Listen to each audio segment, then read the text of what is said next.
అభివృద్ధి చెందుతుందంటే గతంలో 10-15 ఏళ్ల నుంచి బీఆర్ఎస్ పార్టీ అధికారంలో ఉంది. ఎప్పుడు కూడా ఇంత ప్రాంతం అభివృద్ధి చెందలేదు. ఈ రోజు ప్రజాపాలన వచ్చిన తర్వాత ఈ 2 ఏళ్లలో ఈ ప్రాంతాన్ని అభివృద్ధి చేస్తున్న వ్యక్తి మన లక్ష్మీకాంత్ అన్న గారు, అదేవిధంగా ముఖ్యమంత్రి రేవంత్ రెడ్డి గారు కూడా ఈ ప్రాంతానికి కూడా ఈ పిచ్చుకుంటే కూడా మున్సిపాలిటీ లేకుంటే గ్రామ పంచాయతీ ఉంటే కూడా మాట ఇచ్చిన ప్రకారం కూడా కొత్త మున్సిపాలిటీ ఏర్పాటు చేసిన ఘనత కూడా లక్ష్మీకాంత్ అన్న గారిది. ఈ రోజు మీరందరూ కూడా ఒకసారి ఆలోచన చేయాలి. కాంగ్రెస్ పార్టీ ఏం చేస్తుంది, గతంలో ఏం చేసింది, ఇప్పుడు కూడా ఏం చేసింది అని చెప్పి. ఈ రోజు కాంగ్రెస్ పార్టీ 2 ఏళ్ల అధికారం వచ్చిన తర్వాత ప్రజలకు ప్రజాపాలన ప్రజల గురించి ఆలోచించే వ్యక్తి రేవంత్ రెడ్డి గారు. ఈ రోజు ఆ రోజు 2 లక్షల రుణమాఫీ చేస్తానని చెప్పి 21,000 కోట్ల రూపాయలు రుణమాఫీ చేసిన ఘనత రేవంత్ రెడ్డి గారి కాంగ్రెస్ ప్రభుత్వం అని చెప్తున్నాం.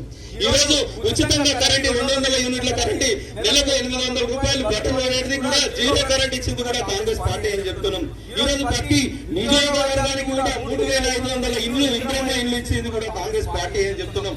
అదేవిధంగా గతంలో కూడా ఆలోచన చేయండి.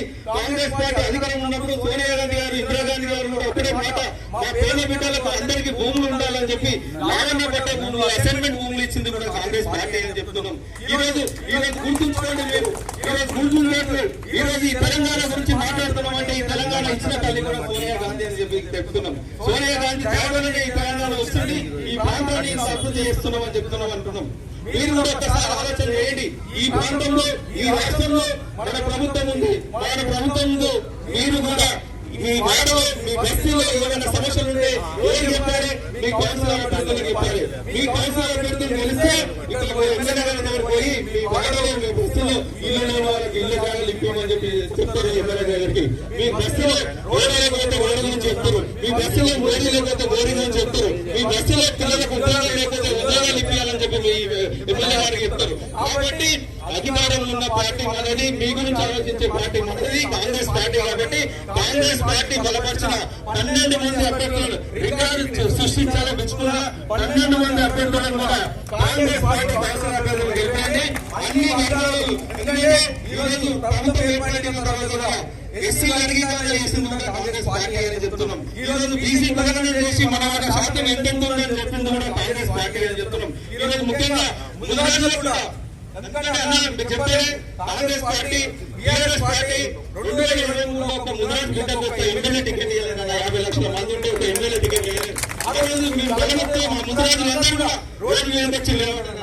అలాంటి ఈ రోజు ముదిరాజులకు మంత్రివర్గం తీసుకున్నాడు. ఈ రోజు ముదిరాజు కార్పొరేషన్ ఇచ్చిండు, చాపపిల్లలు ఇస్తుండు. అదేవిధంగా మనకు ఇక్కడ ఉన్న ఎమ్మెల్యే గారు కూడా మన ముదిరాజులు 24 మందికి సర్పంచ్ గెలిపించుకుంటూ ఈ రోజు సాయం కూడా కౌన్సిలర్ ఇచ్చిండు. అంటే మన ముదిరాజులు కూడా ప్రతి వార్డులో ఉన్న ముదిరాజులు కూడా అన్ని కౌన్సిలర్లకు మద్దతు తెలిపి దాని మీద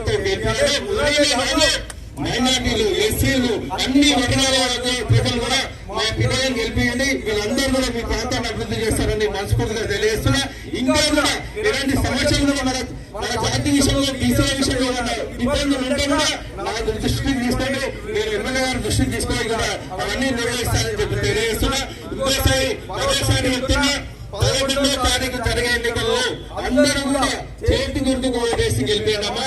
వాళ్ళు గెలిచిన తర్వాత మీ ప్రాంతాన్ని అభివృద్ధి చేసే బాధ్యత లక్ష్మీకాంత్ అన్న, రేవంత్ రెడ్డి అన్న ఇద్దరు తీసుకున్నారని మనస్ఫూర్తిగా తెలియజేస్తున్నా. నాకు ఈ అవకాశం ఇచ్చిన మా అన్న తమ్ములకు అందరికీ కృతజ్ఞతలు తెలియజేస్తున్నా.